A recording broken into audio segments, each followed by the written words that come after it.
ಇವತ್ತು ನಾನು ಹಿಂದೆ ರಾಜಕೀಯಕ್ಕೆ ಬಂದಿದ್ದು 1973ರಲ್ಲಿ. ಆಗ ವಿದ್ಯಾರ್ಥಿ ನಾಯಕನಾಗಿ ಗೌರ್ಮೆಂಟ್ ಸೈನ್ಸ್ ಕಾಲೇಜಲ್ಲಿ ಎಲೆಕ್ಷನ್ನು ಗೆದ್ದೆ. ಆಗ NSU ಸೇರಿಕೊಂಡೆ. ಆದರೆ 73 ಅಂದರೆ 53 ವರ್ಷಗಳಿಂದ ಕಾಂಗ್ರೆಸ್ ಪಕ್ಷದಲ್ಲಿ NSUಯಲ್ಲಿ ಮತ್ತು ಯೂತ್ ಕಾಂಗ್ರೆಸ್ಸು ಮತ್ತು ಬ್ಲಾಕ್ ಅಧ್ಯಕ್ಷನಾಗಿ ಕಾರ್ಯಾಧ್ಯಕ್ಷನವರೆಗೂ ಕೂಡ ಕೆಲಸ ಮಾಡಿದ್ದೀನಿ. ಇದು ಕಾಂಗ್ರೆಸ್ ಪಕ್ಷ ನನಗೆ ಸಾಕಷ್ಟು ಅವಕಾಶಗಳನ್ನು ಕೊಟ್ಟಿದೆ. 9 ಬಾರಿ ವಿಧಾನಸಭೆಗೆ ಸ್ಪರ್ಧೆ ಮಾಡಿದ್ದೆ. ಮೊದಲು 1985ರಲ್ಲಿ ನಾನು ಅಪ್ಲಿಕೇಶನ್ ಹಾಕಿದ್ದೆ. ಯಾರ ಮನೆಗೂ ಹೋಗಿ ನನಗೆ ಅಸೆಂಬ್ಲಿ ಸೀಟ್ ಕೊಡಿ ಅಂತ ಕೇಳಿರಲಿಲ್ಲ. ವೀರಪ್ಪನವರೇ ಕರೆದು ಸೀಟು ನನಗೆ ಕೊಟ್ಟರು. ಆಗ ಸೋತೆ ನಾನು. ಆಮೇಲೆ 89ರಿಂದ ಸತತವಾಗಿ 8 ಬಾರಿ ಬೆಂಗಳೂರು ನಗರದಲ್ಲಿ ಶಾಸಕನಾಗಿ ಜಯನಗರ ಮತ್ತು BTM ವಿಧಾನಸಭಾ ಕ್ಷೇತ್ರದಲ್ಲಿ ಶಾಸಕನಾಗಿ ಗೆದ್ದಿದ್ದೀನಿ. ಮೊದಲನೇ ಸಲ ವೀರಪ್ಪನವರ ಮಂತ್ರಿಮಂಡಲದಲ್ಲಿ ಸಚಿವನಾಗಿದ್ದೆ. ಆಮೇಲೆ SM ಕೃಷ್ಣ ಅವ್ರ ಕಾಲದಲ್ಲೂ ಸಚಿವನಾಗಿದ್ದೆ. ಧರ್ಮಸಿಂಗ್ ಅವ್ರ ಕಾಲದಲ್ಲೂ ಸಚಿವನಾಗಿದ್ದೆ. ಸಿದ್ದರಾಮಯ್ಯನವರ 2 ಅವಧಿಯಲ್ಲಿ ಸಚಿವನಾಗಿದ್ದೆ. ಎಲ್ಲ ಮುಖ್ಯಮಂತ್ರಿಗಳ ಹತ್ರ ಕೂಡ ನಾನು ಯಾವತ್ತೂ ಕೂಡ ನನಗೆ ಮಂತ್ರಿ ಮಾಡಿ ಅಥವಾ ಇಂಥ ಪೋರ್ಟ್ಫೋಲಿಯೋ ಕೊಡಿ ಅಂತ ಯಾವ ಮುಖ್ಯಮಂತ್ರಿಗಳನ್ನೂ ನಾನು ಕೇಳಿರಲಿಲ್ಲ. ಆಮೇಲೆ 2023ರಲ್ಲಿ ಮುಖ್ಯಮಂತ್ರಿಗಳು ಸಿದ್ದರಾಮಯ್ಯನವರಾದರು. ಆಗ ನಾನು ಅವ್ರನ್ನ ಹೋಗಿ ನಾನೇನು ಮಿನಿಸ್ಟ್ರು ಮಾಡಿ ಅಂತ ನಾನೇನು ಕೇಳಿರಲಿಲ್ಲ. ಅವರೇ ಕರೆದು ನನ್ನ ಮಿನಿಸ್ಟ್ರು ಮಾಡಿದ್ರು. ಆಮೇಲೆ 20ನೇ ತಾರೀಕು ಪ್ರಮಾಣ ವಚನ ಆಯಿತು. 23ನೇ ತಾರೀಕು ಸುರೇಶ್, ನಮ್ಮ ಬೈರತಿ ಸುರೇಶ್ ಈಗ ಮಂತ್ರಿಗಳಾಗಿದ್ದಾರೆ, ಅವರು ಫೋನ್ ಮಾಡಿ ಮುಖ್ಯಮಂತ್ರಿಗಳು ಮಾತಾಡಬೇಕಂತೆ ಬನ್ನಿ ಅಂದರು. ಕನ್ನಿಂಗ್ಹ್ಯಾಮ್ ರೋಡ್ಗೆ ಹೋದೆ. ಅಲ್ಲಿ ಮೇಲ್ಗಡೆ ಯಾರೋ ಇದ್ದರು, ಸೆಲ್ಲರಲ್ಲೇ ಪಾರ್ಕಿಂಗಲ್ಲಿ ನಾನು ಸುರೇಶ್ ಮಾತಾಡಿದ್ವಿ. ಏನು ಕರೆದಿದ್ದೇನು ಅಂತ ಕೇಳಿದೆ. ಅದಕ್ಕೆ ನಿಮಗೆ ಬೆಂಗಳೂರು ಪೋರ್ಟ್ಫೋಲಿಯೋ ಕೊಡ್ತೀನಿ ಅಂತ ಹೇಳಿದ್ರು. ಅಷ್ಟೇ ತಾನೇ ಫೋನಲ್ಲಿ ಹೇಳಿದರೆ ಸಾಕಾಗಿತ್ತು, ಇದಕ್ಕೆ ಯಾಕೆ ಕರೆದ್ರಿ ಅಂತೇಳಿ ನಾನು ಸಿದ್ದರಾಮಯ್ಯ ಅವ್ರನ್ನ ಭೇಟಿನೂ ಮಾಡಲಿಲ್ಲ. ಅವರು ಬೆಂಗಳೂರು ಪೋರ್ಟ್ಫೋಲಿಯೋ ಕೊಡ್ತೀನಿ ಅಂತ ನಾನು ಬಂದುಬಿಟ್ಟು ನಾನೇನು ಕೇಳಿರಲಿಲ್ಲ. ಪೋರ್ಟ್ಫೋಲಿಯೋ ಕೊಡಿ ಅಂತ ನಾನು ಸಿದ್ದರಾಮಯ್ಯನವ್ರನ್ನೂ ಕೇಳಲಿಲ್ಲ. ಅವರೇ ವಾಲಂಟಿಯರ್ ಆಗಿ ಕೊಡ್ತೀನಿ ಅಂತ ಹೇಳಿದರು. ಆಮೇಲೆ 25ಕ್ಕೆ ಅನೌನ್ಸ್ ಆಯಿತು ಪೋರ್ಟ್ಫೋಲಿಯೋ. ನಾನೇ ಮತ್ತೆ ಟ್ರಾನ್ಸ್ಪೋರ್ಟ್ಗೆ ಹಾಕ್ಬಿಟ್ಟಿದ್ರು. ಆಮೇಲೆ ನಾನು ಫೋನ್ ಮಾಡಿದೆ, ಸುರೇಶ್ಗೆ ಫೋನ್ ಮಾಡಿದೆ. ಅವರಿಬ್ಬರು ಜೊತೆನೇ ಕಾರಲ್ಲಿ ಹೋಗ್ತಾಯಿದ್ರು. ಯಾಕೆ ಈಗ ಆಯಿತು ಅಂತ ಹೇಳಿದೆ. ಇದು ಬೇರೆ ಬೇರೆ ಕಾರಣಗಳಿಂದ ಇದು ಬದಲಾವಣೆ ಆಗೋಯಿತು ಅಂತ ಹೇಳಿದರು. ಆಮೇಲೆ ನಾನು 25ನೇ ತಾರೀಕು ಮಾತಾಡಿದ್ಮೇಲೆ ನಾನೇನು ಕೇಳಿರಲಿಲ್ಲ, ಏನು ಇಂಥ ಇಲಾಖೆ ಬೇಕು ಅಂತ ನಾನು ಕೇಳಿರಲಿಲ್ಲ. ಅವರೇ ಕರೆದು ಕೊಡ್ತೀನಿ ಅಂತ ಹೇಳಿದರು. ಆಮೇಲೆ ನಾನು ಬೇಡ, ನನ್ನ ಮಂತ್ರಿಮಂಡಲದಲ್ಲಿ ಇರೋದಿಲ್ಲ ಅಂತ ನಾನು ಹೇಳಿದೆ. ಆಮೇಲೆ ನಮ್ಮ ಈಗಿನ ಮುಖ್ಯಮಂತ್ರಿಗಳು ಯಾರು, ನಮ್ಮ ಶಿವಕುಮಾರ್ ಅವರು ಮತ್ತು ಅವರ ಸಹೋದರ DK ಸುರೇಶು, ಇವರೆಲ್ಲ ನಮ್ಮ ಮನೆಗೆ ಬಂದು 2.5 ವರ್ಷ ಆದಮೇಲೆ ನಾನೇ ಚೀಫ್ ಮಿನಿಸ್ಟರ್ ಆಗ್ತೀನಿ, ಆಗ ನಿನಗೆ ಈ ಪೋರ್ಟ್ಫೋಲಿಯೋ ಬಿಟ್ಕೊಡ್ತೀನಪ್ಪ ಅಂತ. ನಾನು ಸಾಯಂಕಾಲ 4 ಗಂಟೆವರೆಗೂ ಇದ್ದರು ನಮ್ಮ ಮನೇಲಿ, ಅಲ್ವೇನಪ್ಪ? ಸಂಜೆ 4 ಗಂಟೆವರೆಗೂ ನಮ್ಮ ಮನೇಲಿ ಇದ್ದರು. ನೀವು ಮಾಧ್ಯಮದವರೆಲ್ಲ ಇದ್ದೀರಿ, ಅವತ್ತು ಎಲ್ಲ ನಮ್ಮ ಮನೆ ಮುಂದೆನೇ ಇದ್ದರು. ನಾನು ಆಯಿತು ಅಂತ ಸುಮ್ಮನೆ ಆದೆ. ಮತ್ತು ಮೊನ್ನೆ 25ರಲ್ಲಿ ಅವರು CM ಆಗಿ ಓದ್ ತಗೋಬೇಕು. ಅದರ ಹಿಂದಿನ ದಿನಾನೇ ನಾವು ಹೋಗಿದ್ವಿ. ನಾನು ಕೃಷ್ಣರಾಜ್ ಅವರು ಇಲ್ಲೇ ಇದ್ದಾರೆ, ಅವ್ರಿಗೆ MLC ಸೀಟ್ಗೆ ರೆಕಮೆಂಡೇಷನ್ ಮಾಡೋದಕ್ಕೆ ಹೋಗಿದ್ದೆ ಕೃಷ್ಣರಾಜ್ ಅವರಿಗೆ. ಆಮೇಲೆ ಕೃಷ್ಣರಾಜ್ ಅವರು ಅವ್ರ ವಿಚಾರ ಮುಗಿದ ಮೇಲೆ ನಾವಿಬ್ಬರೇ ಪರ್ಸ್ನಲ್ಲಾಗಿ ಕೂತಿದ್ದಾಗ ನಾನೇನು ಇವ್ರನ್ನೂ ಯಾರು ಶಿವಕುಮಾರ್ ಅವ್ರನ್ನೂ ಕೂಡ ನಾನು ಮಂತ್ರಿ ಮಾಡ್ಕೊಳ್ಳಿ ಅಂತ ಕೇಳಲಿಲ್ಲ, ಅಥವಾ ಸಿದ್ದರಾಮಯ್ಯನವ್ರ ಹತ್ರ ಹೋಗಿ ನಾನು ಮಂತ್ರಿ ಮಂಡಲದಲ್ಲಿ ಸೇರಿಸಿ ಅಂತ ಹೇಳಲಿಲ್ಲ, ಅಥವಾ ಹೈಕಮಾಂಡ್ಗೆ ಹೋಗಿ ನನ್ನ ಮಂತ್ರಿ ಮಾಡಿ ಅಂತ ನಾನೇನು ಕೇಳಿರಲಿಲ್ಲ. ಮಾಡಿದ್ದಾರೆ, ಸಂತೋಷ. ಮತ್ತು ಅವತ್ತೇ ಶಿವಕುಮಾರ್ ಬೆಂಗಳೂರು ಪೋರ್ಟ್ಫೋಲಿಯೋ ನಿನಗೆ ಕೊಡ್ತೀನಪ್ಪ ಅಂತ ಹೇಳಿದರು. ಆಯಿತು ಅಂತ ಬಂದೆ. ನಾನು ಅದನ್ನು ಕೇಳಿರಲಿಲ್ಲ, ಅದನ್ನು ಕೇಳಲಿಲ್ಲ. ಅವರೇ ವಾಲಂಟಿಯರಾಗಿ ಹೇಳಿದರು. ಆಮೇಲೆ ನೋಡಿದ್ರೆ ಈಗ ಜನಸಂಪನ್ಮೂಲ ಕೊಟ್ಟಿದ್ದಾರೆ. ನಾನು 2 ಬಾರಿ ಕೂಡ ಅವರೇ ಕರೆದು ಕೊಡ್ತೀವಿ ಅಂತೇಳಿ ಆಮೇಲೆ ಬೇರೆಯವ್ರಿಗೆ ಆಯಿತು. ಅದಕ್ಕೆ ನನಗೆ ಬೇಸರ ಆಗಿ ಈಗ ಆತ್ಮಸಾಕ್ಷಿ ವಿರುದ್ಧವಾಗಿ ಕೆಲಸ ಮಾಡೋಕ್ಕಾಗ್ತಿಲ್ಲ ಅಂಥೇಳಿ ಇವತ್ತು ನಾನು ರಾಜೀನಾಮೆ ಕೊಡ್ತಾ ಇದ್ದೀನಿ ಅಷ್ಟೇ. ಆಮೇಲೆ ಕಾಂಗ್ರೆಸ್ ಪಕ್ಷದಲ್ಲೇ ಇರ್ತೀನಿ, ಕಾಂಗ್ರೆಸ್ ಶಾಸಕನಾಗಿ ಮುಂದುವರಿತೀನಿ, ಅದರಲ್ಲೇನು ಎರಡನೇ ಮಾತಿಲ್ಲ. ಹೈಕಮಾಂಡ್ ಇಂದ ಏನಾದ್ರು ನಿಮಗೆ ಮಾತುಕತೆ ಮಾಡುವಂತ ಸಾಧ್ಯತೆಗಳಿದೆ? ಯಾರು ನನ್ನ ಹತ್ರ ಮಾತಾಡಿಲ್ಲ. ನಾನು ಆಗಲೇ ಹೇಳಿದಲ್ಲ, ಏನು ಮಾತಾಡೋದಿಲ್ಲ, ಇಷ್ಟೇ. ಇಲ್ಲ, ನೀವು ಅದನ್ನು ಟ್ರಾನ್ಸ್ಲೇಟ್ ಮಾಡ್ಕೊಳ್ಳಿ. ಮನವೊಲಿಸುವಂತ ಪ್ರಯತ್ನ ಆದ್ರೆ ಏನು ಮಾತಾಡಲ್ಲ. ಶಾಸಕರಾಗಿರ್ತೀನಿ, ಕಾಂಗ್ರೆಸ್ ಪಕ್ಷದಲ್ಲೇ ಇರ್ತೀನಿ. ಆತ್ಮಸಾಕ್ಷಿಗೆ ವಿರುದ್ಧವಾಗಿ ಕೆಲಸ ಮಾಡಕ್ಕೆ ಸಾಧ್ಯ ಇಲ್ಲ, ಹೀಗಾಗಿ ರಾಜೀನಾಮೆ ಕೊಡ್ತೀನಿ. ರಾಮಲಿಂಗಾರೆಡ್ಡಿ ತುಂಬ ಸ್ಪಷ್ಟವಾಗಿ ಹೇಳಿಬಿಟ್ರು, ಆತ್ಮಸಾಕ್ಷಿಗೆ ವಿರುದ್ಧವಾಗಿ ನಾನು ಕೆಲಸ ಮಾಡೋಕ್ಕಾಗಲ್ಲ, ನನಗೆ ಜಲಸಂಪನ್ಮೂಲ ಖಾತೆ ಬೇಡ. ಹಿಂದೆ ಡಿ ಕೆ ಶಿವಕುಮಾರ್ ಅವರೇ ನನಗೆ ವಾಗ್ದಾನ ಮಾಡಿದರು, ಮುಖ್ಯಮಂತ್ರಿ ಆಗೋದಕ್ಕಿಂತ ಮೊದಲು ಕೂಡ ಅವರು ಅದೇ ಮಾತನ್ನೇ ಹೇಳಿದರು. ಮತ್ತೆ ಬೆಂಗಳೂರು ನಗರಾಭಿವೃದ್ಧಿ ಖಾತೆನೇ ಕೊಡ್ತೀನಿ ಅಂತ ಈಗ ಕೊಟ್ಟಿಲ್ಲ, ಅದಕ್ಕೋಸ್ಕರ ನಾನು ಕೆಲಸ ಮಾಡಲ್ಲ. 53 ವರ್ಷದಿಂದ ಕಾಂಗ್ರೆಸ್ ಪಕ್ಷದಲ್ಲಿದ್ದೀನಿ, ಮುಂದಕ್ಕೂ ಕಾಂಗ್ರೆಸ್ ಪಕ್ಷದಲ್ಲೇ ಇರ್ತೀನಿ.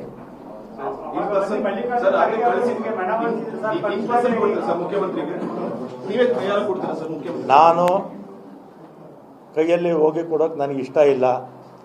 ನಮ್ಮ ತುಷಾರ್ ಗಿರಿನಾಥ್ ಅವರು, ಅವರ ಪ್ರಿನ್ಸಿಪಲ್ ಸೆಕ್ರೆಟರಿ, ಅವರಿಗೆ ನಮ್ಮ PS ಕೈಯಲ್ಲಿ, ಈಗ PS ಅಲ್ಲ, ಇನ್ನು PS ಆಗಿಲ್ಲ, ಅವರು ನಮ್ಮ ಹಳೆ PS ಇದ್ದಾರೆ, ಇಲ್ಲ ನಮ್ಮ ಯಾರಾದರೂ ನಮ್ಮ ಎಕ್ಸ್-ಮೇಯರ್ ಮಂಜುನಾಥ್ ರೆಡ್ಡಿ ಅವರು ಕೊಟ್ಟು ಬರ್ತಾರೆ ಅಷ್ಟೇ. ತುಷಾರ್ ಗಿರಿನಾಥ್ ಅವರು ಕೊಟ್ಟು ಬರ್ತಾರೆ, ನಾನು ಹೋಗಿ ಕೊಡೋದಕ್ಕೆ ಇಷ್ಟ ಇಲ್ಲ.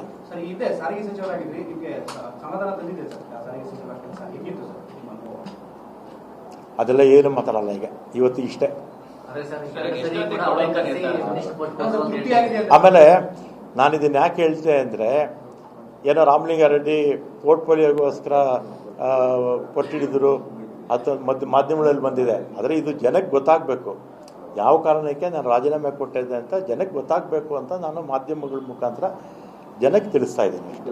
ನನಗೆ ಯಾರ ಮೇಲೂ ಕೋಪ ಇಲ್ಲ, ಸಿದ್ದರಾಮಯ್ಯವ್ರ ಮೇಲೂ ಕೋಪ ಇಲ್ಲ, ಶಿವಕುಮಾರ್ ಮೇಲೂ ಕೋಪ ಇಲ್ಲ, ಖರ್ಗೆ ಅವ್ರ ಮೇಲೂ ಕೋಪ ಇಲ್ಲವೇ ಇಲ್ಲ, ಹೈಕಮಾಂಡ್ ಮೇಲೂ ಕೋಪ ಇಲ್ಲ. No comments. ಸರ್, ನೀವು ಪಟ್ಟಿ ಹಿಡಿದಿರೋ ಸ್ಥಾನ ಕೊಟ್ರೆ ಅಂದ್ರೆ ಮತ್ತೆ ರಾಜೀನಾಮೆ ವಾಪಸ್ ಬರ್ತಾರೆ? ಇಲ್ಲ ಪತ್ರ ಸರ್, ನಿನ್ನೆ ಮುಖ್ಯಮಂತ್ರಿ ಚರ್ಚೆ ಆಯ್ತಾ ಸರ್? ಸಂಜೆ ನಾನೇನು ಮಾತಾಡಲ್ಲ, ಅಷ್ಟೇ ಮಾತಾಡೋದು. ಎಷ್ಟೊತ್ತಿಗೆ ಕೊಡ್ತೀರಿ? ಕಾಫಿ ಕುಡೀರಿ, ಕೊಡ್ತೀನಿ, ಕಾಫಿ ಕೊಡ್ತೀನಿ. ಸರ್, ಎಷ್ಟೊತ್ತಿಗೆ ರಾಜೀನಾಮೆ? ಈಗ ಕಳಿಸ್ಬಿಡ್ತೀನಿ. ನಾನು ಹೋಗಲ್ಲಪ್ಪ, ನನಗೆ ಹೋಗೋಕೆ ಇಷ್ಟ ಇಲ್ಲ.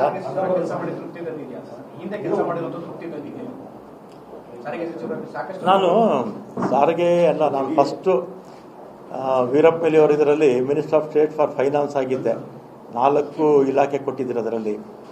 ಆಮೇಲೆ APMC ಮಿನಿಸ್ಟರ್ ಆಗಿದ್ದೆ, ಆಮೇಲೆ large and medium scale industries minister ಆಗಿದ್ದೆ, ವುಡ್ ಆ್ಯಂಡ್ ಸಿವಿಲ್ ಸಪ್ಲೈಸ್ ಆಗಿದ್ದೆ, ಬೆಂಗಳೂರು ಡೆವಲಪ್ಮೆಂಟು. ನಾನು 37 ವರ್ಷ ಶಾಸಕನಾಗಿ ಬೆಂಗಳೂರಲ್ಲಿದ್ದೀನಿ.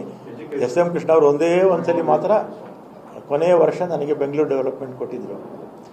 ಆಮೇಲೆ ಎಜುಕೇಷನ್ ಮಿನಿಸ್ಟರ್ ಆಗಿದ್ದೆ, ಅದಾದಮೇಲೆ ಇದಾಗಿದೆ ಯಾವುದು ಟ್ರಾನ್ಸ್ಪೋರ್ಟು, ಹೋಮ್ ಆಗಿದ್ದೆ, ಮತ್ತು ಟ್ರಾನ್ಸ್ಪೋರ್ಟು, ಮತ್ತು ಮುಜರಾಯಿ, ಎಲ್ಲ ಇಲಾಖೆಗಳಲ್ಲೂ ನಾನು ಚೆನ್ನಾಗಿ ಕೆಲಸ ಮಾಡಿದ್ದೆ. ನನಗಂತೂ ಸಮಾಧಾನ ಇದೆ. ನಮ್ಮ ಡಿಪಾರ್ಟ್ಮೆಂಟ್ಗಳಲ್ಲೂ ಕೂಡ ನಾನು ಯಾವ್ಯಾವ ಡಿಪಾರ್ಟ್ಮೆಂಟಲ್ಲಿ ಕೆಲಸ ಮಾಡಿದ್ದೀನಿ ಅಲ್ಲಿರ್ತಕ್ಕಂಥ ಎಲ್ಲ ಅಧಿಕಾರಿ ವರ್ಗದವರು, ಸಿಬ್ಬಂದಿಯವರು, ಅವ್ರಿಗೂ ಕೂಡ ಸಮಾಧಾನ.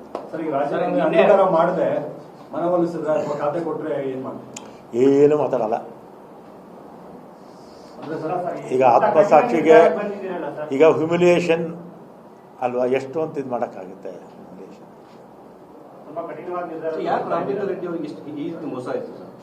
ಈ ನೀವೇ ಸರಿ, ಈಗ ನೀವೇನು ಹೇಳ್ಬೇಕು, ನಾನೇನು ಮಾಡ್ಬೇಕಾಗಿತ್ತು ಹೇಳಿ? ನೀವು ಮಾಧ್ಯಮದವ್ರಿಗೆ ಈಗ ನಾನು ನಿಮ್ಮ ಮಾಧ್ಯಮದವ್ರಿಗೆ ಒಂದು ಪ್ರಶ್ನೆ ಹಾಕ್ತೀನಿ, ನಾನೇನು ಮಾಡಬೇಕಾಗಿತ್ತು ನೀವು ಹೇಳಿ, ನೀವು ಹೇಳಿ. ನಾನೇ ನಿಮ್ಗೊಂದು ಪ್ರಶ್ನೆ ಹೇಳ್ತೀನಿ, ನಾನೇನು ಮಾಡಬೇಕಾಗಿತ್ತು ನೀವು ಹೇಳಿ. ನಾನೇನು ಮಾಡಬೇಕಾಗಿತ್ತು ನೀವು ಹೇಳಿ. ನಾನು ಯಾವತ್ತೂ ಹೋಗಿಲ್ಲ. ಅಸೆಂಬ್ಲಿ ಟಿಕೆಟ್ 85ರಲ್ಲಿ ಫಸ್ಟ್ ನಾನು ಅಸೆಂಬ್ಲಿ ನಿಂತಿದ್ದು, ಆವತ್ತು ಕೂಡ ನಾನು ಸೀಟ್ ಕೊಡಿ ಅಂತ ನಾನು ಕೇಳಲಿಲ್ಲ. ನಾನು ಕಾರ್ಪೊರೇಟರ್ ಆಗಿದ್ದೆ, ನಮ್ಮ ತಂದೆನೇ ಬ್ಲಾಕ್ ಪ್ರೆಸಿಡೆಂಟ್ ಆಗಿದ್ದರು. ಆವತ್ತು ಕೂಡ ವೀರಪ್ಪನವರು ಫೋನ್ ಮಾಡಿ ಕರೆಸ್ಕೊಂಡು ನಾನು ಟಿಕೆಟ್ ಕೊಟ್ಟೆ. ಲೆಟರ್ ಸಾಮಾನ್ರಪ್ಪ ಕೂಡ ಅವ್ರಿಗೆಲ್ಲ ಕಾಪಿ ಕೊಟ್ಟು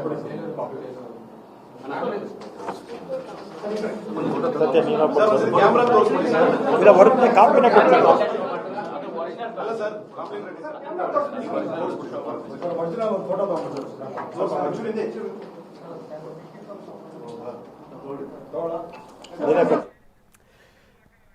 ಎಸ್, ರಾಜೀನಾಮೆ ಪತ್ರ ತುಂಬ ಸ್ಪಷ್ಟವಾಗಿ ರಾಜೀನಾಮೆ ಪತ್ರವನ್ನು ಪ್ರದರ್ಶನ ಮಾಡಿದ್ರು ರಾಮಲಿಂಗಾರೆಡ್ಡಿ. ನೋಡಿ, ನಾವು ಮತ್ತೆ ತೋರಿಸ್ತಾ ಇದ್ದೀವಿ ಅದನ್ನು. ಆತ್ಮಸಾಕ್ಷಿಗೆ ವಿರುದ್ಧವಾಗಿ ನಾನು ಯಾವುದೇ ಕಾರಣಕ್ಕೂ ನಾನು ಉಳಿಯಲ್ಲ, ಆತ್ಮಸಾಕ್ಷಿಗೆ ವಿರುದ್ಧವಾಗಿ ನಾನು ಕೆಲಸ ಮಾಡಲ್ಲ, ಮತ್ತೊಂದು ಸಲ ಅದೇ ಖಾತೆ ಕೊಡ್ತೀನಿ ಅಂತ ಕರೆದರೂ ಕೂಡ ನಾನು ಹೋಗಲ್ಲ. ಯಾರ ಮೇಲೂ ಕೂಡ ನನಗೆ ಕೋಪ ಇಲ್ಲ. ಡಿ ಕೆ ಶಿವಕುಮಾರ್ ಅವ್ರ ಮೇಲೆ ಕೋಪ ಇಲ್ಲ, ಸಿದ್ದರಾಮಯ್ಯವ್ರ ಮೇಲೆ ಕೋಪ ಇಲ್ಲ, ಖರ್ಗೆ ಅವ್ರ ಮೇಲೆ ಕೋಪ ಇಲ್ಲವೇ ಇಲ್ಲ, ಹೈಕಮಾಂಡ್ ಮೇಲಂತೂ ನನಗೆ ಕೋಪವೇ ಇಲ್ಲ. ನನಗೆ ಯಾಕೋ ನನ್ನ ಆತ್ಮಸಾಕ್ಷಿ ಒಪ್ಪಲಿಲ್ಲ. ನಾನು ವೀರಪ್ಪ ಮೊಯ್ಲಿ ಮುಖ್ಯಮಂತ್ರಿ ಆದಂಥ ಸಂದರ್ಭದಲ್ಲಿ ನಾನು ಮಂತ್ರಿ ಆದೆ. ನಾನು 73ರಿಂದ ನಿರಂತರವಾಗಿ ಇಲ್ಲಿ ಇದ್ದಂಗೆ 53 ವರ್ಷಗಳ ಕಾಲ ನಾನು ಕಾಂಗ್ರೆಸ್ಸಲ್ಲಿದ್ದೀನಿ, ಕಾಂಗ್ರೆಸ್ಸಲ್ಲಿ ಕೆಲಸ ಮಾಡಿದ್ದೀನಿ. ಎಲ್ಲ ಒಂದು ಕಡೆ ನನಗೆ ಈ ಜಲಸಂಪನ್ಮೂಲ ಅನ್ನೋದನ್ನು ನನಗೆ ಒಪ್ಕೊಳ್ಳೋಕ್ಕಾಗಲಿಲ್ಲ. ನನಗೆ ಅದನ್ನು ಅರ್ಥ ಮಾಡ್ಕೊಳ್ಳೋಕ್ಕೆ ನನಗೆ ಟೈಮ್ ಬೇಕಾಯಿತು. ಹೀಗಾಗಿ ಏನು ಅಂತಂದರೆ ನಾನು ಒಪ್ಕೊಳ್ಳಿಲ್ಲ. ಯಾರಿಗೂ ಹೇಳಲೇ ಇಲ್ಲ. ಸರ್, ಹಿಂದೆ ಹಲವು ಖಾತೆಗಳು ನೀವು ವರಿಷ್ಠರ ಜೊತೆ ನೀವು ನಾನು ಇಷ್ಟೊತ್ತು ಮಾತಾಡೋದಲ್ಲ. ಸರ್, ನಿಮ್ಮ ಫಾಲೋವರ್ಸ್ ಅಲ್ಲಿ ಕನ್ವಿನ್ಸ್ ಮಾಡಕ್ಕೆ ಟ್ರೈ ಮಾಡಿದ್ರು, ನಿಮ್ಮ ಫಾಲೋವರ್ಸ್ ಕನ್ವಿನ್ಸ್ ಮಾಡಕ್ಕೆ ಟ್ರೈ ಮಾಡಿದ್ರು ನಿಮ್ಮನ್ನ ಸರ್ ಈ ಡಿಸಿಷನ್ ತಗೊಬೇಡಿ ಅಂತ. ಅದೆಲ್ಲ ಮಾತಾಡಲ್ಲಪ್ಪ. ಸರ್, ಆತ್ಮಸಾಕ್ಷಿಗೆ ವಿರುದ್ಧವಾಗಿ ಅಂತ ಹಾಕಿದ್ರು ಸರ್. ಹೌದು. ಹೈಕಮಾಂಡ್ ಏನಾರು ಮಾಡ್ಕೊಳ್ಳಿ. ಡಿ ಕೆ ಸುರೇಶ್ ಅವರು ಮತ್ತೆ ಡಿ ಕೆ ಶಿವಕುಮಾರ್ ಹಿಂದೆ ಕೊಟ್ಟಂತ ಮಾತನ್ನ ನೀವು ನೆನಪು ಮಾಡಲಿಲ್ವಾ ಸರ್? ಹಿಂದೆ ನೀವು ಮಾತು ಕೊಟ್ಟಿದ್ರಿ ಅಂತ. ಅದೆಲ್ಲ ಏನು ಮಾತಾಡಲ್ಲ. ಇಲ್ಲೇ ಇದೆ ನೋಡಿ ಸಾಕ್ಷಿ, ಇವರೆಲ್ಲ ಸಾಕ್ಷಿ. ಅದಕ್ಕೆ ತಮ್ಮ ಹಿರಿತನಕ್ಕೆ ತಮ್ಮ ವರ್ಚಸ್ಸಿಗೆ ಬೆಲೆ ಕೊಟ್ಟಿದ್ದಾರೆ sir high command. No comments. D K brothers ಹತ್ರ ನೀವು ಮಾತಾಡುವಂತ ಪ್ರಯತ್ನ ಆಗಿತ್ತ ಸರ್? ಅದೆಲ್ಲ ಏನೇನಾಯ್ತು ಅಂತ ನಾನು ಏನು ಹೇಳೋದಿಲ್ಲ. ನಿಮ್ಗೇನು ಹೇಳಬೇಕು ಮಾರ್ಕೆಟ್ ಕೇಳಿದ್ದೀನಿ. ನಿಮಗೆಲ್ಲ ಧನ್ಯವಾದಗಳು. ಎಲ್ಲ ತಿಂಡಿ ತಿನ್ಕೊಂಡು ಕಾಫಿ ಇನ್ನೊಂದ್ಸಲ ಅವಕಾಶ ಸಿಕ್ಕಿದ್ರೆ ಸರ್ ತಮ್ಮ ರಾಜಕಾರಣ ಮುಂದುವರಿಯುತ್ತೆ ಅಥವಾ ಹೇಗೆ? ರಾಜಕಾರಣ ರಾಜಕೀಯದಲ್ಲಿ ಇರ್ತೀನಿ ಸರ್. ಒಂದು ಲೈನ್ ಹೇಳಿ ಸರ್, ಕನ್ನಡದಲ್ಲಿ ಹೇಳಿ ಸರ್. ರಾಜೀನಾಮೆ ಕೊಟ್ಟಿದ್ದಾರೆ ಸರ್. ಸೊ ಇದು ರಾಮಲಿಂಗಾರೆಡ್ಡಿಯವರ ಅಚಲ ನಿರ್ಧಾರ. ಯಾವುದೇ ಕಾರಣಕ್ಕೂ ನಾನು ಆತ್ಮಸಾಕ್ಷಿ ವಿರುದ್ಧವಾಗಿ ನಾನು ನಿಲ್ಲಲ್ಲ, ಅದಕ್ಕೋಸ್ಕರ ನಾನು ರಾಜೀನಾಮೆ ಕೊಡ್ತಾಯಿದ್ದೀನಿ, ಮತ್ತೇನು ಮಾತಾಡಲ್ಲ. ನಾನು ಇಂಗ್ಲೀಷಲ್ಲೆಲ್ಲ ಬೈಟ್ ಕೊಡಲ್ಲ, ಇರೋದನ್ನು ಹೇಳ್ತಾ ಇದ್ದೀನಿ, ಟ್ರಾನ್ಸ್ಲೇಟ್ ಮಾಡ್ಕೊಳ್ಳಿ. ನಾನು ಯಾವುದೇ ಕಾರಣಕ್ಕೂ ನಾನು ಮುಂದುವರಿಯಲ್ಲ. ವೀರಪ್ಪ ಮೊಯ್ಲಿ ಸಂಪುಟದಲ್ಲಿ ಮಂತ್ರಿ ಆಗಿದ್ದೆ. ನನಗೆ 3-4 ಖಾತೆ ಜವಾಬ್ದಾರಿ ಕೊಟ್ಟಿದ್ದರು. ನಾನು ರಾಜ್ಯ ಮಂತ್ರಿ ಯಾವಾಗ, ಅದನ್ನು ಕೂಡ ನಿಭಾಯಿಸಿದ್ದೆ. ಎಸ್ ಎಂ ಕೃಷ್ಣ ಅವರ ಅವಧಿಯಲ್ಲಿ ಕೊನೆಯ ಹಂತದಲ್ಲಿ ನನಗೆ ಬೆಂಗಳೂರು ನಗರಾಭಿವೃದ್ಧಿ ಕೊಟ್ಟಿದ್ದರು. ಹೀಗೆ ಎಲ್ಲರ ಜೊತೆಗೂ ಕೂಡ ನಾನು ಕೆಲಸ ಮಾಡಿದ್ದೀನಿ. ಅಂಥದ್ರಲ್ಲಿ ಹಿಂದೆ ಇವರೇ ಕೊಟ್ಟಂಥ ವಾಗ್ದಾನ, ನಾನು ಕೃಷ್ಣಂ ರಾಜು ಅನ್ನೋರೊಬ್ಬರನ್ನ ಕರ್ಕೊಂಡು ಹೋಗಿದ್ದೆ MLC ಮಾಡಿ ಅಂತ. ಆ ಸಂದರ್ಭದಲ್ಲಿ ಆ ಮಾತುಕತೆ ಎಲ್ಲ ಆದಮೇಲೆ ಇವ್ರ ಎದುರುಗಡೆನೇ ಚರ್ಚೆ ಆಯಿತು. ಅವರೇ ಹೇಳಿದರು ನಿಮಗೆ ಬೆಂಗಳೂರು ನಗರಾಭಿವೃದ್ಧಿ ಕೊಡ್ತೀವಿ ಅಂತ. ಈಗ ಅವರೇ ಮಾತಿಗೆ ತಪ್ಪಿದ್ದಾರೆ. ಹೀಗಾಗಿ ನಾನು ಯಾರ ವಿರುದ್ಧ ಏನು ಮಾತಾಡಲ್ಲ. 53 ವರ್ಷ ಕಾಂಗ್ರೆಸ್ಸಲ್ಲಿದ್ದೀನಿ, ಮುಂದೆನೂ ಕಾಂಗ್ರೆಸ್ಸಲ್ಲಿರ್ತೀನಿ. ನಾನು ಈಗಲೂ ಕೂಡ ಕಾಂಗ್ರೆಸ್ನ MLA, ಮುಂದೆನೂ ಕೂಡ ನಾನು ಕಾಂಗ್ರೆಸ್ಸಲ್ಲಿರ್ತೀನಿ. ನನಗೆ ಯಾರ ಮೇಲೂ ಕೂಡ ಯಾವ ಕೋಪವೂ ಇಲ್ಲ. ಆದರೆ ನಾನು ನನ್ನ ಸ್ಥಾನದಲ್ಲಿ ಇರಲ್ಲ. ಹೀಗಾಗಿ ಏನು ಅಂತಂತಂದರೆ ನಾನು ರಾಜೀನಾಮೆ ಕೊಡ್ತಾಯಿದ್ದೀನಿ. ಬೆಂಗಳೂರು ನಗರಾಭಿವೃದ್ಧಿ ಖಾತೆ ಸಿಗಲಿಲ್ಲ, ರಾಮಲಿಂಗಾರೆಡ್ಡಿ ರಾಜೀನಾಮೆ ಕೊಟ್ಟರು. ನೋಡಿ, ಎಲ್ಲವನ್ನೂ ಕೂಡ ಸರಿಯಾಗಿ ನಿಭಾಯಿಸಲಾಯಿತು. ಹೈಕಮಾಂಡ್ ಎಲ್ಲದನ್ನೂ ಕೂಡ ಸರಿಯಾಗಿ ನಿಭಾಯಿಸ್ತು. ಆದರೆ ಕೊನೆಗೆ ಹಿಂಗಾಯಿತು. ಫೈನಲಿ ಜಲಸಂಪನ್ಮೂಲ ಖಾತೆ ಬೇಡ ಅಂತ ರಾಮಲಿಂಗಾರೆಡ್ಡಿ ರಾಜೀನಾಮೆ ಕೊಟ್ಟಿದ್ದಾರೆ. ನಾನು ಶಾಸಕನಾಗಿ ಮುಂದುವರಿತೀನಿ, ಪಕ್ಷದ ಕಾರ್ಯಕರ್ತನಾಗಿ ಮುಂದುವರಿತೀನಿ. 53 ವರ್ಷ ಕಾಂಗ್ರೆಸ್ಸಲ್ಲಿ ಕೆಲಸ ಮಾಡಿದ್ದೀನಿ, ಮುಂದೂ ಕೂಡ ಕಾಂಗ್ರೆಸ್ಸಲ್ಲಿರ್ತೀನಿ. ಆದರೆ ನನಗೆ ಮಂತ್ರಿ ಪಟ್ಟ ಬೇಡ. ನೀವೇ ಹೇಳಿದ್ರಿ ಹಿಂದೆ ಬೆಂಗಳೂರು ಖಾತೆ ಕೊಡ್ತೀನಿ ಅಂತ, ನೀವೇ ಭರವಸೆ ಕೊಟ್ಟಿದ್ರಿ. ಸಿದ್ದರಾಮಯ್ಯನವರು ಇದ್ದಂಥ ಸಂದರ್ಭದಲ್ಲೂ ಕೂಡ ನಾನು ಮುಖ್ಯಮಂತ್ರಿ ಆದರೆ ನೀವೇ ಬೆಂಗಳೂರು ಖಾತೆಯನ್ನು ನಿರ್ವಹಿಸಿ ಅಂತ ಹೇಳಿದ್ರಿ. ಅಣ್ಣ ತಮ್ಮ ಮನೆಗೆ ಬಂದು ಹೇಳಿದ್ರಿ. 2 ಬಾರಿ ನೀವೇ ಕರೆದು ಪ್ರಾಮಿಸ್ ಮಾಡಿದ್ರಿ. ಈಗ ನಿಮ್ಮ ಮಾತನ್ನು ನೀವೇ ತಪ್ಪಿಸಿದಿರಿ. ಹೀಗಾಗಿ ನನಗೆ ಇದು ಬೇಡ, ನಾನು ರಾಜೀನಾಮೆ ಕೊಡ್ತಾ ಇದ್ದೀನಿ. ಹೈಕಮಾಂಡ್ಗೆ ಹೋಗಿ ನನ್ನ ಮಂತ್ರಿ ಮಾಡಿ ಅಂತ ನಾನೇನು ಕೇಳಿರಲಿಲ್ಲ. ಮಾಡಿದ್ದಾರೆ, ಸಂತೋಷ. ಮತ್ತು ಅವತ್ತೇ ಶಿವಕುಮಾರ್ ಬೆಂಗಳೂರು ಪೋರ್ಟ್ಫೋಲಿಯೋ ನಿನಗೆ ಕೊಡ್ತೀನಪ್ಪ ಅಂತ ಹೇಳಿದರು. ಆಯಿತು ಅಂತ ಬಂದೆ. ನಾನು ಅದನ್ನು ಕೇಳಿರಲಿಲ್ಲ ಅವ್ರಿಗೆ, ಅದನ್ನು ಕೇಳಲಿಲ್ಲ, ಅವರೇ ವಾಲಂಟಿಯರಾಗಿ ಹೇಳಿದರು. ಆಮೇಲೆ ನೋಡಿದ್ರೆ ಈಗ ಜನಸಂಪನ್ಮೂಲ ಕೊಟ್ಟಿದ್ದಾರೆ. ನಾನು 2 ಬಾರಿ ಕೂಡ ಅವರೇ ಕರೆದು ಕೊಡ್ತೀವಿ ಅಂತೇಳಿ ಆಮೇಲೆ ಬೇರೆಯವ್ರಿಗೆ ಆಯಿತು. ಅದಕ್ಕೆ ನನಗೆ ಬೇಸರ ಆಗಿ ಈಗ ಆತ್ಮಸಾಕ್ಷಿ ವಿರುದ್ಧವಾಗಿ ಕೆಲಸ ಮಾಡೋಕ್ಕಾಗ್ತಿಲ್ಲ ಅಂತೇಳಿ ಇವತ್ತು ನಾನು ರಾಜೀನಾಮೆ ಕೊಡ್ತಾ ಇದ್ದೀನಿ ಅಷ್ಟೇ. ಆಮೇಲೆ ಕಾಂಗ್ರೆಸ್ ಪಕ್ಷದಲ್ಲೇ ಇರ್ತೀನಿ, ಕಾಂಗ್ರೆಸ್ ಶಾಸಕನಾಗಿ ಮುಂದುವರಿತೀನಿ, ಅದರಲ್ಲೇನು ಎರಡನೇ ಮಾತಿಲ್ಲ. ಎಸ್, ಬನ್ನಿ ನಮ್ಮ ಪ್ರತಿನಿಧಿ ಪ್ರಸನ್ನ ಈಗ ನಮ್ಮೊಂದಿಗೆ ನೇರ ಸಂಪರ್ಕದಲ್ಲಿದ್ದಾರೆ. ಪ್ರಸನ್ನ, ಬೆಳಗ್ಗೆ ಮಾತಾಡ್ದಂಗೆ ಆಯಿತು, ನಿನ್ನೆನೂ ಕೂಡ ಅಸಮಾಧಾನದ ಬಗ್ಗೆ ನಾವು ಸುದೀರ್ಘವಾಗಿ ಮಾತಾಡಿದ್ವಿ. ಅಂತೂ ಇಂತೂ ರಾಮಲಿಂಗಾರೆಡ್ಡಿ ರಾಜೀನಾಮೆ ಕೊಟ್ಟಿದ್ದಾರೆ, ಮೊದಲ ವಿಕೆಟ್ ಪತನ ಆಯಿತು. ಎಲ್ಲದನ್ನೂ ಕೂಡ ಸರಿಯಾಗಿ ನಿಭಾಯಿಸಿದರು, ಎಲ್ಲವನ್ನೂ ಕೂಡ ಸರಿಯಾಗಿ ಸರಿದೂಗಿಸಿದ್ರು. ಆದರೆ ಇಲ್ಲೆಲ್ಲೋ ಒಂದು ಕಡೆಗೆ ಎಡವಟ್ಟಾಯಿತು, ಏನಂತೀರಿ? ಹೌದು ರಂಗನಾಥ್, ರಾಮಲಿಂಗಾರೆಡ್ಡಿ ಅವರು ಒಂದು ರೀತಿ ಅಲ್ಲಾಡುವ ದೋಣಿ ಅಲ್ಲ. ಅವರು ಒಂದು ನಿರ್ಧಾರವನ್ನು ತೆಗೆದುಕೊಂಡ್ರೆ ಅದಕ್ಕೆ ಫರ್ಮ್ ಆಗಿರ್ತಾರೆ. ನಿನ್ನೆ ರಾತ್ರಿ 11:00ವರೆಗೇನೆ ಯಾವಾಗ ಈ ಪಟ್ಟಿ ರಿಲೀಸ್ ಆಯಿತು, ತಕ್ಷಣವೇ ಅವರು ಆಪ್ತರಿಗೆ ಕರೆ ಮಾಡಿದ್ದಾರೆ. ಡಿ ಕೆ ಶಿವಕುಮಾರ್ ಅವರಿಗೂ ಕರೆ ಮಾಡಿ ಏನಾಯಿತು ಅಂತ ಕೇಳಿದ್ದಾರೆ. ಡಿ ಕೆ ಶಿವಕುಮಾರ್ ಅವರು ಹೈಕಮಾಂಡ್ನ ತಲೆ ಮೇಲೆ ಹಾಕಿದ್ದಾರೆ. ಸುರ್ಜೇವಾಲಾ ಮತ್ತು ಕೆ ಸಿ ವೇಣುಗೋಪಾಲ್ ಅವರು ಬದಲಾವಣೆಗಳಿಗೆ ಒಪ್ಪಿಲ್ಲ, ಹೀಗಾಗಿ ಬೆಂಗಳೂರು ನಗರಾಭಿವೃದ್ಧಿಯನ್ನು ಕೃಷ್ಣ ಬೈರೇಗೌಡರಿಗೆ ಕೊಡುವಂಥದ್ರ ಬಗ್ಗೆ ಹೈಕಮಾಂಡ್ ಸೂಚನೆಯನ್ನು ಕೊಟ್ಟಿದೆ. ನಿಮಗೆ ಜಲಸಂಪನ್ಮೂಲ ಕೊಟ್ಟಿದ್ದೀವಿ ಅನ್ನುವಂಥ ಮಾತನ್ನ ಮುಖ್ಯಮಂತ್ರಿ ಆದಂಥ ಡಿ ಕೆ ಶಿವಕುಮಾರ್ ಅವರು ಹೇಳಿದ್ದಾರೆ. ತಕ್ಷಣ ಕರೆ ಕಟ್ಟು ಮಾಡಿರುವಂತಹ ರಾಮಲಿಂಗಾರೆಡ್ಡಿ ಅವರು ಈ ನಿರ್ಧಾರವನ್ನು ತೆಗೆದುಕೊಂಡಿದ್ದಾರೆ. ಈಗ ಅದನ್ನ ಘೋಷಣೆ ಕೂಡ ಮಾಡಿದ್ದಾರೆ. ತನ್ನ ಆತ್ಮಸಾಕ್ಷಿಗೆ ವಿರುದ್ಧವಾಗಿ ಕೆಲಸ ಮಾಡೋದಕ್ಕೆ ಸಾಧ್ಯವಿಲ್ಲ, ಈ ಕಾರಣಕ್ಕೋಸ್ಕರ ಸಚಿವ ಸ್ಥಾನದ ಅವಕಾಶವನ್ನು ಕೊಟ್ಟಂತ ನಿಮಗೆ ಧನ್ಯವಾದ ಅಂತ ಹೇಳಿ ಈಗ ಪತ್ರವನ್ನು ಬರೆದು ಅದನ್ನು ಮುಖ್ಯಮಂತ್ರಿಗಳಿಗೆ ರವಾನೆಯನ್ನ ಮಾಡಿದ್ದಾರೆ. ಮುಖ್ಯಮಂತ್ರಿಗಳು ಅದನ್ನು ಒಪ್ತಾರಾ ಇಲ್ವಾ ಅನ್ನುವಂಥದ್ದು ಇದೀಗ ಬಹಳ ಕುತೂಹಲವನ್ನು ಮೂಡಿಸ್ತಾ ಇದೆ. ಅಕಸ್ಮಾತ್ ಮುಖ್ಯಮಂತ್ರಿ ಡಿ ಕೆ ಶಿವಕುಮಾರ್ ಅವರು ಅದನ್ನು ಒಪ್ಪಿದ್ದೇ ಆದರೆ ಮುಂದೆ ಸಚಿವರ ರಾಜೀನಾಮೆ ಪತ್ರ ಶಿಫಾರಸಿನ ಮೂಲಕ ರಾಜಭವನಕ್ಕೆ ರವಾನೆ ಆಗುತ್ತೆ. ಅಲ್ಲಿಗೆ ಕೇವಲ 48 ಗಂಟೆಯಲ್ಲಿ ಒಂದು ವಿಕೆಟ್ ಪತನ ಆದಂತಾಯ್ತು. ಡಿ ಕೆ ಶಿವಕುಮಾರ್ ಅವರು ಸ್ವಲ್ಪ ಮಟ್ಟಿಗೆ ಎಚ್ಚರಿಕೆಯ ಹೆಜ್ಜೆಯನ್ನ ಈ ವಿಷಯದಲ್ಲಿ ಇಡಬಹುದಿತ್ತೇನೋ ಅಂತ ಅನ್ಸುತ್ತೆ. ಎಲ್ಲವನ್ನೂ ಕೂಡ ಹೈಕಮಾಂಡ್ನ ಹೊಣೆಗಾರಿಕೆ ಅಂತ ಕೈ ತೊಳ್ಕೊಳ್ಳೋ ಬದಲು ಒಂದು ಪರಮಾಧಿಕಾರವನ್ನ ಅಥವಾ ತನ್ನ ವಿವೇಚನೆಯ ಪರಮಾಧಿಕಾರವನ್ನ ಬಳಸಿಕೊಂಡು ರಾಮಲಿಂಗಾರೆಡ್ಡಿ ಅವರಿಗೆ ಅವಕಾಶ ಕೊಟ್ಟಿದ್ದೇ ಆಗಿದ್ರೆ ಆ ಒಂದು ರಾಮಲಿಂಗಾರೆಡ್ಡಿ ಅವರು ರಾಜೀನಾಮೆಯ ನಿರ್ಧಾರಕ್ಕೆ ಹೋಗ್ತಿರ್ಲಿಲ್ವೇನೋ, ಅಥವಾ ಇದರ ಹಿಂದೆ ಬೇರೆ ಬೇರೆ ಏನಾದರೂ ಬೆಳವಣಿಗೆಗಳು ನಡೆದಿದ್ದಾವ ದೆಹಲಿ ಮಟ್ಟದಲ್ಲಿ ಅನ್ನುವಂಥದ್ದು ಕೂಡ ಪ್ರಮುಖ ವಿಷಯ ಆಗುತ್ತೆ.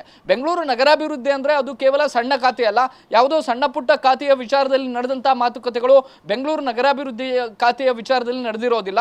ಬಹುತೇಕ ಇದು ದೆಹಲಿಯಲ್ಲೇ ನಿರ್ಧಾರ ಆಗಿದ್ದನ್ನ ಗಮನಿಸಿದ್ರೆ ಇದರ ಹಿಂದೆ ಒಂದಷ್ಟು ಬೆಳವಣಿಗೆಗಳು ಖಂಡಿತವಾಗಿಯೂ ಕೂಡ ಆಗಿದೆ ಅನ್ನುವಂಥದ್ದು ಸ್ಪಷ್ಟ.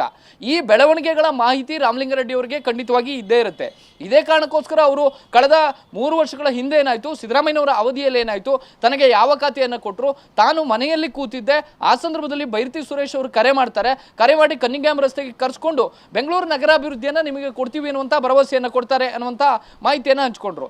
ಅದಾದ ಬಳಿಕ ಏನಾಯ್ತು, ರಾಮಲಿಂಗಾರೆಡ್ಡಿ ಅವರಿಗೆ ಪಟ್ಟಿ ಪ್ರಕಟ ಆದ ಸಂದರ್ಭದಲ್ಲಿ ಸಾರಿಗೆ ಇಲಾಖೆ ಬಂತು. ಆವತ್ತೂ ಕೂಡ ರಾಮಲಿಂಗಾರೆಡ್ಡಿ ಅವರು ಇದೇ ಕಾರಣಕ್ಕೋಸ್ಕರ ಬೇಸರಗೊಂಡಿದ್ರು. ಅಂದ್ರೆ ತಾನು ಕೇಳದೆಯೇ ಸಚಿವ ಸ್ಥಾನವನ್ನು ಕೊಡ್ತೀರಿ, ಮತ್ತೆ ಖಾತೆಯನ್ನು ಕೂಡ ನೀವೇ ನಿಗದಿ ಮಾಡಿ ಭರವಸೆಯನ್ನು ಕೊಟ್ಟು ಬೇಕಾಬಿಟ್ಟಿಯಾಗಿ ಖಾತೆ ಬದಲಾವಣೆ ಮಾಡುವಂಥದ್ದು ಯಾಕೆ ಅನ್ನುವಂಥದ್ದು ಅವರ ಪ್ರಶ್ನೆ ಆಗಿತ್ತು. ಆ ರೀತಿ ಅಸಮಾಧಾನಗೊಂಡಂತಹ ಸಂದರ್ಭದಲ್ಲಿ ಡಿ ಕೆ ಶಿವಕುಮಾರ್ ಅವರು, ಡಿ ಕೆ ಸುರೇಶ್ ಇಬ್ಬರು ಕೂಡ ಅವರದೇ ರಾಮಲಿಂಗಾರೆಡ್ಡಿ ಅವರ ಮನೆಯಲ್ಲಿ ಕೂತು ಭರವಸೆಯನ್ನು ಕೊಟ್ಟಿದ್ರು. ಅವತ್ತು ಸಂಜೆ 4 ಗಂಟೆಯ ತನಕವೂ ಕೂಡ ಡಿ ಕೆ ಶಿವಕುಮಾರ್ ಮತ್ತು ರಾಮಲಿಂಗಾರೆಡ್ಡಿ ಅವರ ಮಾತುಕತೆಯಾಗಿತ್ತು. ಯಾವತ್ತು ಮುಖ್ಯಮಂತ್ರಿಯಾಗಿ ಡಿ ಕೆ ಶಿವಕುಮಾರ್ ಪದಗ್ರಹಣ ಮಾಡ್ತಾರೋ ಅವತ್ತು ರಾಮಲಿಂಗಾರೆಡ್ಡಿ ಅವರಿಗೆ ಬೆಂಗಳೂರು ನಗರಾಭಿವೃದ್ಧಿಯನ್ನ ಕೊಡ್ತೀವಿ ಅನ್ನುವಂಥ ಭರವಸೆಯನ್ನ ಅವತ್ತು ಮಾತು ಕೊಟ್ಟಂತ ಡಿ ಕೆ ಶಿವಕುಮಾರ್ ಅವರು ಇವತ್ತು ಯಾಕೆ ಅದೇ ರೀತಿಯಲ್ಲಿ ನಡೆದುಕೊಳ್ತಿಲ್ಲ ಅನ್ನುವಂಥದ್ದು ಇದೀಗ ರಾಮಲಿಂಗಾರೆಡ್ಡಿ ಅವರು ಎತ್ತುತ್ತಾ ಇರುವಂತಹ ಪ್ರಶ್ನೆ. ಇದೇ ಕಾರಣಕ್ಕೋಸ್ಕರ ತನಗೆ ಆತ್ಮಸಾಕ್ಷಿಯ ವಿರುದ್ಧವಾಗಿ ಕೆಲಸ ಮಾಡೋದಕ್ಕೆ ಸಾಧ್ಯವಾಗುವುದಿಲ್ಲ. ಜಲಸಂಪನ್ಮೂಲ ಇಲಾಖೆ ಪ್ರಭಾವಿ ಖಾತೆ ಇರಬಹುದು, ಆದರೆ ಬೆಂಗಳೂರು ನಗರದಲ್ಲಿ ಕಳೆದ 8 ಬಾರಿ ಗೆದ್ದಂತಹ ತನ್ನನ್ನ ಸಚಿವರಾಗಿ ಬೆಂಗಳೂರು ಜವಾಬ್ದಾರಿಯನ್ನು ಕೊಟ್ಟರೆ ಸೂಕ್ತವಾದಂತಹ ಕೆಲಸವನ್ನ ಮಾಡೋದಕ್ಕೆ ಅನುಕೂಲ ಆಗುತ್ತೆ ಅನ್ನುವಂಥದ್ದು ಅವರ ಅಭಿಪ್ರಾಯ. ಕಳೆದ 6-7 ಬಾರಿ ಸಚಿವರಾದಂತಹ ಸಂದರ್ಭದಲ್ಲೂ ಕೂಡ ಅವರು 10 ಖಾತೆಗಳನ್ನ ನಿಭಾಯಿಸಿದ್ದಾರೆ.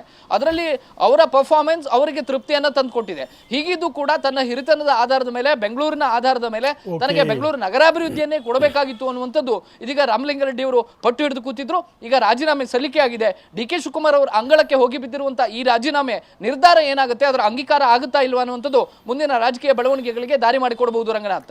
ಎಸ್ ಪ್ರಸನ್ನ, ತಮ್ಮೆಲ್ಲ ಮಾಹಿತಿಗೆ ಧನ್ಯವಾದಗಳು. ಅಂತೂ ಇಂತೂ ಒಬ್ಬ ಸಚಿವರು ರಾಜೀನಾಮೆ ಕೊಟ್ಟರು. ಆತ್ಮಸಾಕ್ಷಿಗೆ ವಿರುದ್ಧವಾಗಿ ನಾನು ಕೆಲಸ ಮಾಡಲ್ಲ, ಜಲಸಂಪನ್ಮೂಲ ಖಾತೆ ನನಗೆ ಗೊತ್ತಿಲ್ಲ, ಅದನ್ನು ಅರ್ಥ ಮಾಡ್ಕೊಳ್ಳೋಕ್ಕೆ ನನಗೆ 6 ತಿಂಗಳು ಬೇಕು, ಹೀಗಾಗಿ ನೀವೇ ಕೊಟ್ಟಂಥ ವಾಗ್ದಾನವನ್ನು ನೀವೇ ಮುರಿದಿದ್ದೀರಿ, ಹಾಗಾಗಿ ನಾನು ಈ ಪೋಸ್ಟಲ್ಲಿ ಇರೋಕ್ಕಾಗಲ್ಲ, ಇಷ್ಟನ್ನು ಹೇಳಿ ಹಿರಿಯ ಸಚಿವರು ರಾಜೀನಾಮೆಯನ್ನು ಕೊಟ್ಟಿದ್ದಾರೆ, ಹಿರಿಯ ಮಂತ್ರಿಗಳು ರಾಜೀನಾಮೆಯನ್ನು ಕೊಟ್ಟಿದ್ದಾರೆ.